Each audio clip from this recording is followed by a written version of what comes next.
money every day, I'm not complacent. Only going up, so I never want to chase like 5-star. Everything that we eat, and I can take it everywhere like every day of the week. I got a shorty at the quick shot, put it on me, and I'm a rude boy, baby, so you know I'm a beef. I don't want no bitches. Yo, yo, yo, what's up sa inyo mga boss? Nandito na naman tayo. Yan, rock and roll. So yun, nandito ako para mag-unbox na naman ng isang item mga bossing. So may binili tayong item na i-unbox natin. So ito, ASMR muna tayo sa plastic. Let's go.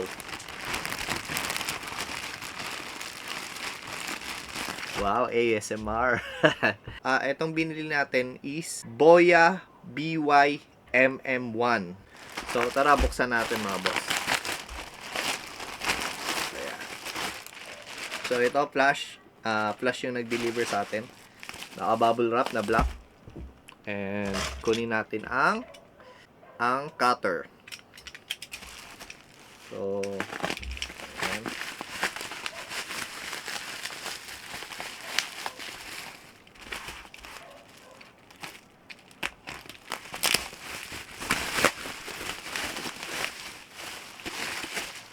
And naka brown box. Okay, safe.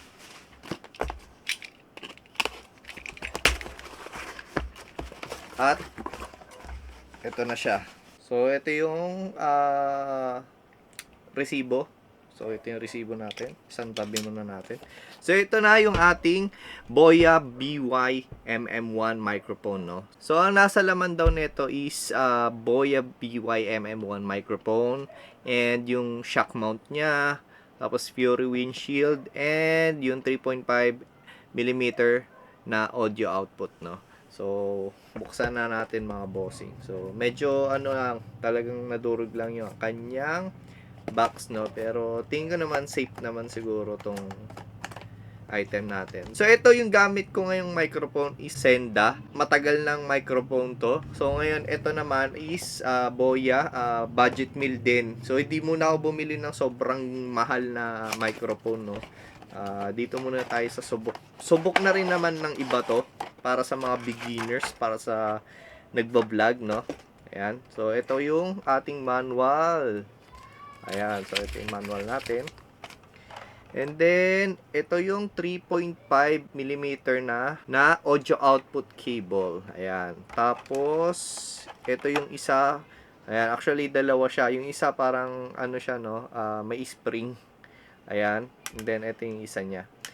And then, meron tayong shock mount. Ito yung shock mount natin. Ayan, ito po siya. And then, may silica gel pa. Yon. At bag, meron tayong leather bag. Hindi ko alam kung tunay na leather to, ha. Ayan, nakatatak is Boya. And then ito na yung ating pinaka microphone na may kasamang Fury windshield.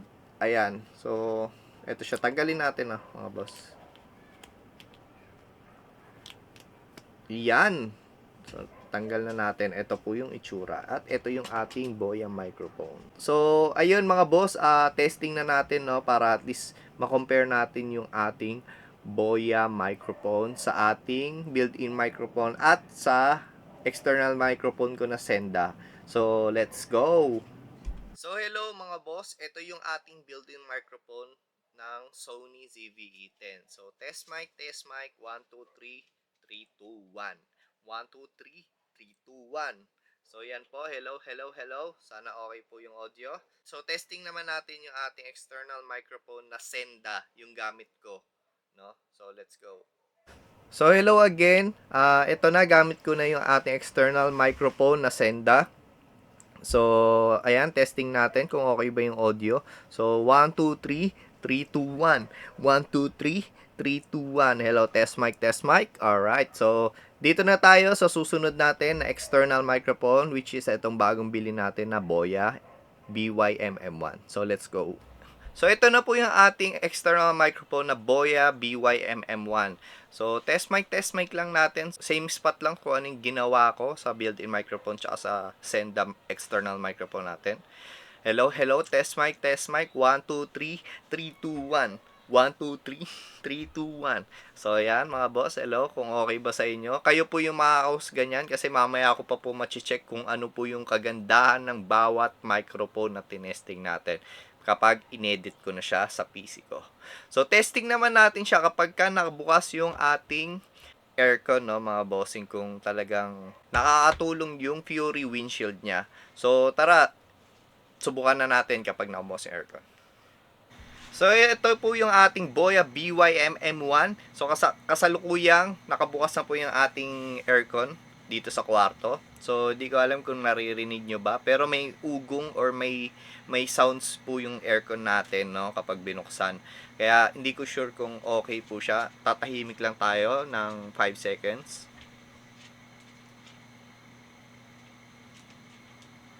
So, yun. Ewan ko lang kung may narinig kayo na background noise or what. Testing naman natin yung ating external microphone na Senda. So, let's go. So, ito na po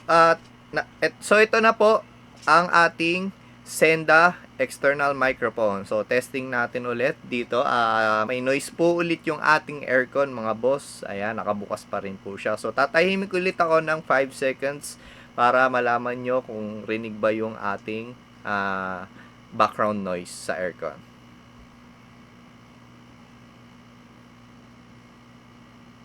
So, yun. Naka 5 seconds na tayo. Hindi ko sure kung okay po ba yung ating Senda microphone, no? So, ngayon naman, ite-testing naman natin yung built-in microphone natin sa Sony ZV-E10. So, let's go! So, ayan mga bossing, tinetesting na natin ngayon yung ating built-in microphone sa Sony ZV-E10 natin. Hindi ko alam kung okay po ba siya, no? Ayan, so hello, test mic again. And mananahimik ulit tayo ng 5 seconds. So, let's go.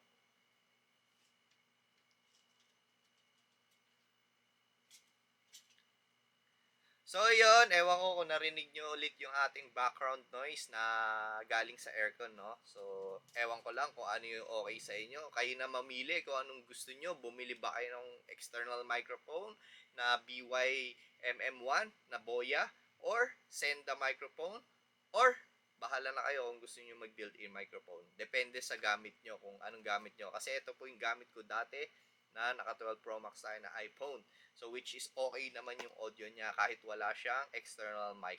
So, dito kasi sa Sony ZV-E10, kailangan mo talaga ng external mic para mas mapaganda yung audio natin, yung boses natin. So, yun lang mga boss. Share ko lang ulit sa inyo itong binili natin na external microphone. Sana nakatulong sa inyo, lalo sa mga beginners natin. Pero ang marerecommend ko talaga na kung gusto niyo medyo talagang sulit na sulit, go for the Rode microphone. Halos lahat ng microphone ng Rode na brand is okay. So, which is yun yung next target ko. Pero tsaka na dahil kakagastos lang natin. So, ayun, maraming salamat sa inyo. Ilalagay ko na sa description link yung pinagbilhan ko netong Boya natin na external microphone para hindi na kayo mahirap maghanap kung saan nyo bibilin. So, alright. Maraming salamat sa panonood. This is me, Boss Brand. Saludo sa inyo. Ayan. Alright. Let's go. Subscribe nyo ako, mga boss, Okay. Thank you.